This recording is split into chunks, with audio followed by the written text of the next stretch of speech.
So, ito na po mga lods. Tapos na ang ating pepper rosemary chicken. Excited na po ako dahil gutom na rin po ako. Kaya, kunin na po natin to. Okay. Ang ganda na po ng kulay mga lodi. Buksan na po natin. Wow! Ayan na po mga lods. Lagay na natin to sa plating na makakain na po tayo. So mga lods, kunin na natin ang ating chicken. Ito na po. Wow! Bossing, ayan na po.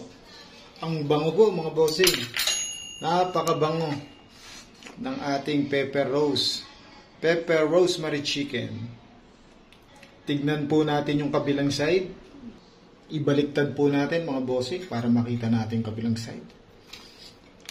Wow, mga boss. Ayan po, sinasabi natin after 30 minutes. Mga lods, kain na po tayo. Ayan na po.